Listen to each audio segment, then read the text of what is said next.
करते हैं कि कमंडल का जो छेदा है उस छेदे को ही हम बंद कर देते हैं। तो जब जल गिरेगा ही नहीं तो संकल्प कहां से करेंगे? तो क्या करें? तो राक्षस राज बलि के गुरुदेव शुक्राचार्य जी भौरा का रूप धारण कर लिए और भौरा का रूप धारण करके बिनबिनाते हुए डायरेक्ट जा करके वामन भगवान के कमंडल के छिद्र में बैठ गए। अब कमंडल का छिद्र बंद हो गया, वहां से पानी ही नहीं गिर रहा है। भगवान बोले अच्छा अच्छा शुक्राचार्य तुम्हारी चाल है, घबराओ नहीं बेटा, हमसे पाला पड़ी है।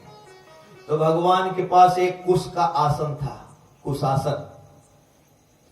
उस कुशा के आसन में से एक नोकीली पैनी कुशा खींच लिए और खींच करके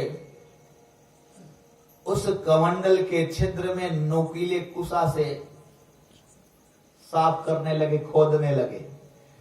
और जो नोकीला कुशा उस कमंडल के छिद्र में गया, शुक्राचार्य जी भौरा के रूप में बैठे हुए थे, शुक्राचार्य जी की आंख में ही जा करके वो चूहा डायरेक्ट। अब आंख फूट गई शुक्राचार्य की, एक आंख के हो गए। शुक्राचार्य रोने लगे, बोले लेगा कौन देगा कौन, आंख फुड़वाए अनायास हम। ए भैया इन झगड़े में हमें नहीं पड़ना है, तुरंत निकले और भौरे के रूप में उड़ गए, एक आंख के काने हो गए शुक्राचार्य। तो वास्तव में हम लोगों को भी दूसरे के कर्म में हस्तक्षेप नहीं करना चाहिए। तो भगवान तुरंत जल निकाले, बलि के हाथ पे कुशा दिए,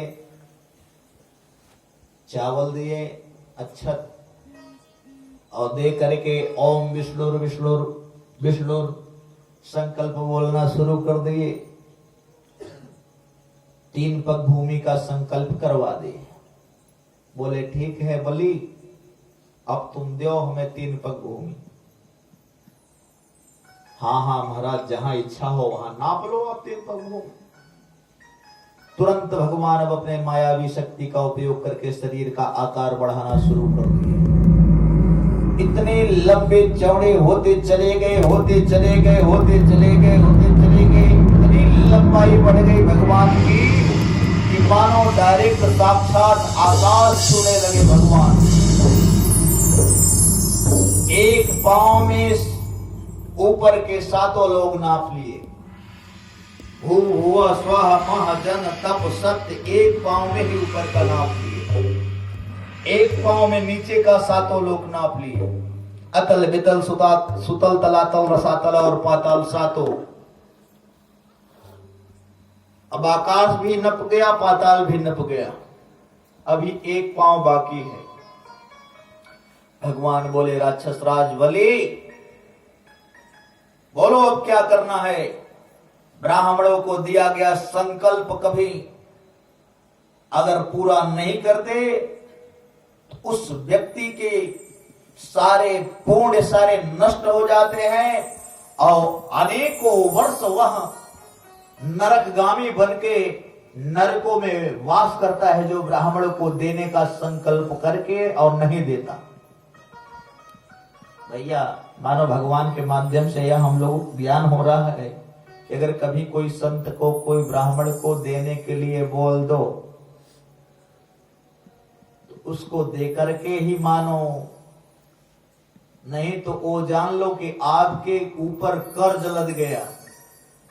आप कितना भी भजन करो, कितना भी तपस्या करो, लेकिन जब तक उस ब्राह्मण को दिया गया वचन आप पूरा नहीं करोगे तब तक आपका उद्धार होने वाला नहीं है। और एक जन्म में नहीं, अनेक जन्म में।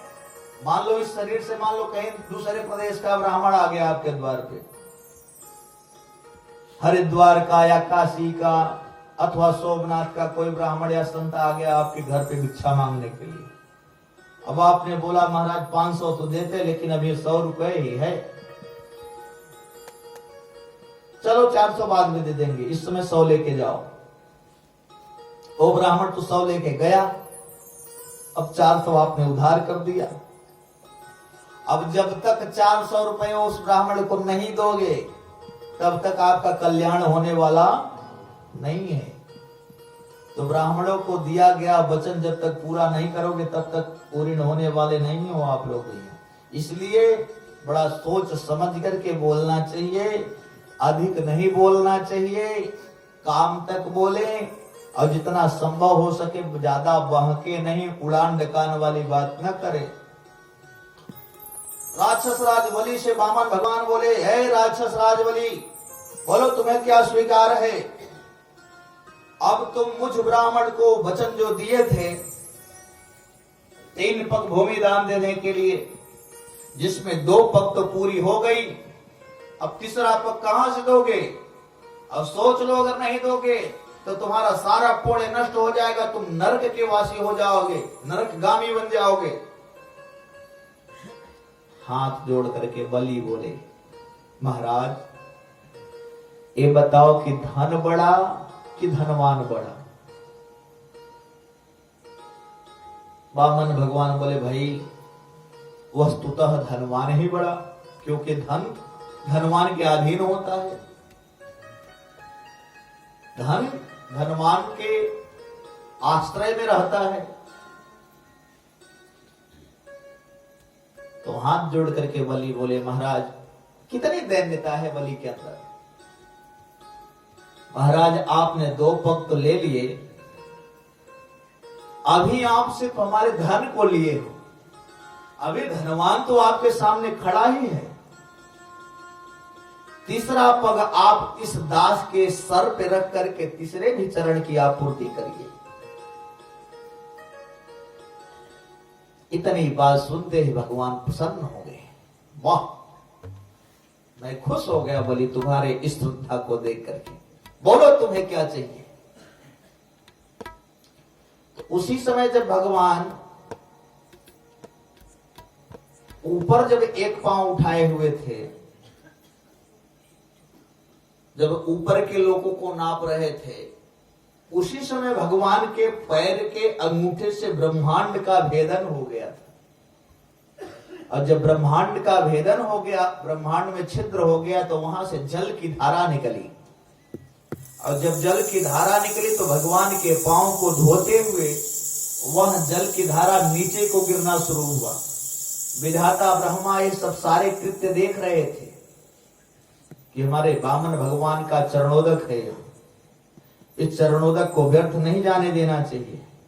तो विधाता ब्रह्मा उस चरणोदक को अपने कमंडल में रख लिए, अपने तपोबल के माध्यम से कमंडल में रख करके उसके बाद भगवान इधर बलि से 3 पग भूमि का संकल्प पूरा करवा के खुश हो गए, उसको आशीर्वाद देने के लिए बोले। तो वहां बलि भी भगवान से क्या मांगता है? जब भगवान खुश हो गए उसके 3 पग भूमि के दान से, तो बलि कहता है, प्रभु अगर आप हमारे ऊपर खुश हो तो हमें यही देव कृपा करके कि हम जब भी अपने महल से भीतर बाहर आए जाए आपका दर्शन हर बार हमें हो। भगवान बोले, भाई हमारा दर्शन तभी हो सकता है जब हम आपके यहाँ नौकरी कर लें, वॉचमैनी का, गेट कीपर का, पहरेदारी का। हम आपके द्वार पे खड़े रहे तभी आपको हमारा दर्शन हो सकता है, अन्यथा और कोई तो रास्ता है नहीं। बोला चाहे जो हो, लेकिन हमें यही इच्छा है। वामन भगवान बोले, ठीक है तथास्तु। अब नारायण के रूप में वामन के यहां सुतल लोक में वामन के राज दरबार के द्वार पे खड़े हो गए भगवान। जब जब बलि बाहर आता जाता, भगवान को प्रणाम करके बाहर जाता, भगवान को प्रणाम करके भीतर आता। 1 महीने बीते, 2 महीने बीते, 4 महीने बीते, 6 महीने बीते। माता लक्ष्मी घबराने लगी कि हमारे प्रभु कहां चले गए। बड़ी परेशान भगवान को ढूंढ ढूंढ करके। लक्ष्मी जी पा ही नहीं रहे हैं अपने पति देवता को। एक दिन नारद जी, वाह भाई वाह, हरे श्रीमन नारायण नारायण नारायण, श्रीमन नारायण नारायण नारायण, श्रीमन नारायण नारायण नारायण, श्रीमन नारायण नारायण नारायण, श्रीमन नारायण नारायण नारायण, श्रीमन नारायण नारायण नारायण, लक्ष्मी नारायण नारायण नारायण, लक्ष्मी नारायण नारायण नारायण, लक्ष्मी नारायण नारायण नारायण, लक्ष्मी नारायण नारायण नारायण। श्रीमन नारायण का कीर्तन करते हुए नारद जी चले जाते हैं नारायण जी के साकेत लोक में, और देखते हैं वहां माता लक्ष्मी अकेले ही बैठी हुई है। नारद जी कहते मैया प्रणाम। अरे भैया नारद आओ आओ, हमारे पति देवता भगवान नहीं मिल रहे हैं। नारद बोले अरे आपके पति देवता नौकरी कर लिए हैं। कहाँ नौकरी कर लिए हैं? सुतल लोक में बलि के यहाँ वॉचमैनी की नौकरी कर लिए हैं, वहीं पहरेदारी कर रहे हैं। अरे तो कैसे हमें मिलेंगे अब? क्यों ड्यूटी कर लिए भाई? कोई कमी थी क्या उनको? साक्षात लक्ष्मी मैं खुद ही हूं, धन की अधिष्ठात्र देवी। तो किस बात की कमी हो गई हमारे प्रभु को? बोले कमी नहीं, उनके भक्त ऐसे ऐसे हैं, कैसा वरदान मांग लेते कि उनको बेबस कर देते। वहां बलि ही ऐसा वरदान मांग लिया है कि उनको उस बलि का पहरेदारी करना पड़ रहा है, द्वारपाल बनना पड़ा है। तो नारद भैया कुछ तो बताओ, कैसे वह ड्यूटी छोड़ सकते हैं? तो नारद कहते हैं मैया उस बलि को बहन नहीं है। अच्छा बहन नहीं है? सारी योजना बता दिए कि बलि को बहन नहीं है, तो क्या करना है? बोले ऐसा ऐसा करना है। एक दिन बलि अपने सुतल लोक में भ्रमण करते करते घूम रहा था। माता लक्ष्मी नई नवेली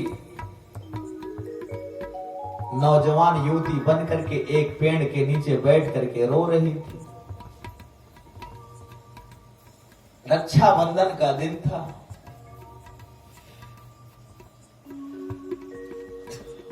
अब रोते हुए नवयुवक कन्या को देख करके बलि के अंदर बड़ी दया आई।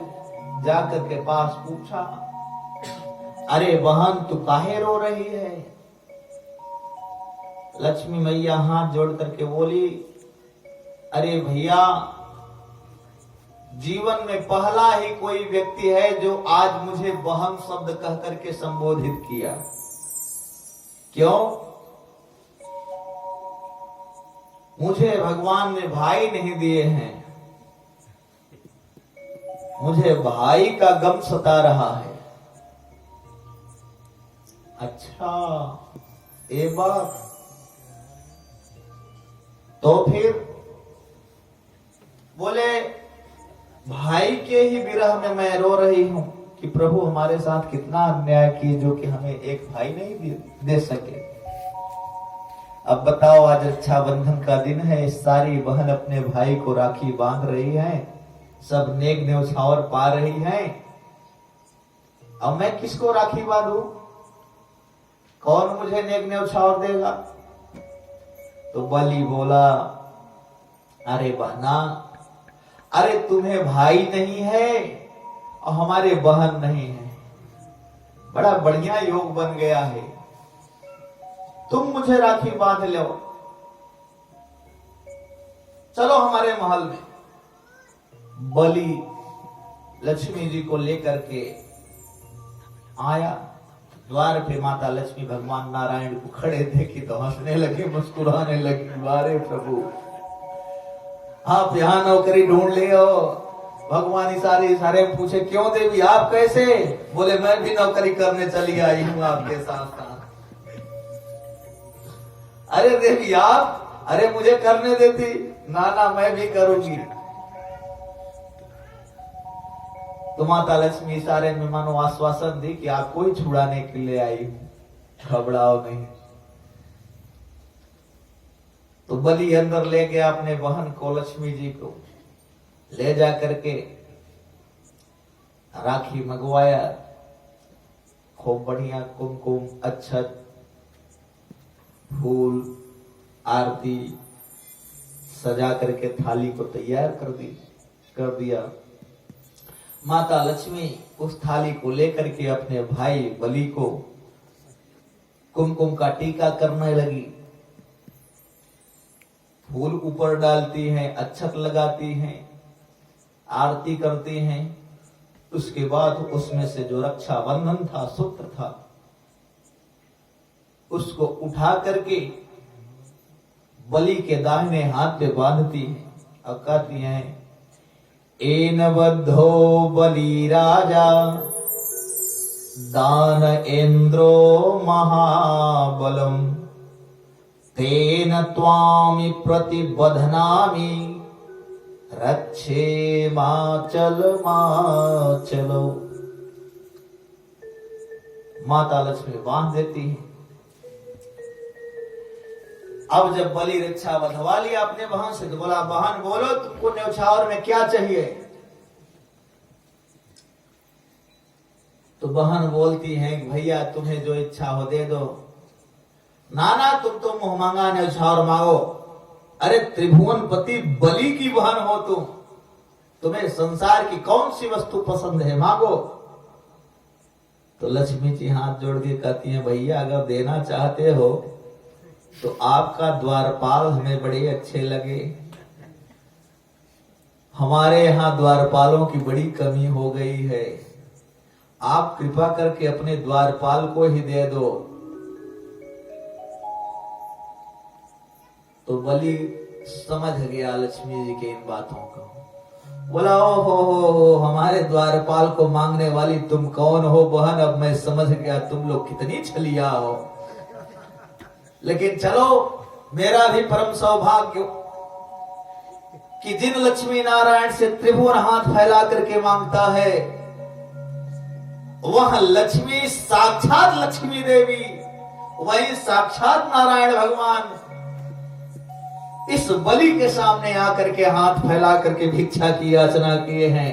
तो एक नारायण को तो देने का सौभाग्य प्राप्त हो चुका था, लेकिन मेरे सौभाग्य की बात कि आज मैं लक्ष्मी को भी दे रहा हूं आपको। इन लक्ष्मी को भी दे करके मैं परमदानी कहलाया जाऊंगा। इसलिए उसी दिन से लक्ष्मी जी को हाथ में पकड़ करके ले गया बलि। बोला ल्यो बहना आज से मैं तुम्हें इस द्वारपाल को सौंप रहा हूं सदा के लिए, ले जाओ इस द्वारपाल को। बोलिए महारानी बलि की जय। तभी से बलिदान निकल गया। बलिदान मतलब समझते हो? जो अपने आप को भी दान कर दे उसी को बलिदान कहा जाता है। एक बलि ही ऐसा व्यक्ति था जो अपने आप को भगवान को दान कर दिया, धन संपत्ति के साथ खुद को भी दान कर दिया। त्रिभुवन को संपत्ति दे दी, उसके बाद जब एक पांव घटने लगा तो भगवान से बोला कि हमारे सर के ऊपर अपना चरण रख करके तीसरा पग भी अपना पूरा करो। तो भगवान उसके सर पे चरण रख करके मानो जिस समय उसको उसके सर के ऊपर चरण रखे थे वो बलि अपने आप को दान कर दिया। तभी से यह प्रचलन सिद्ध हो गया चलने लगा कि बलिदान, जो सबसे बड़ा दानी बने वो अपने आप को दान कर दे, उसी को बलिदान कहा जाता है।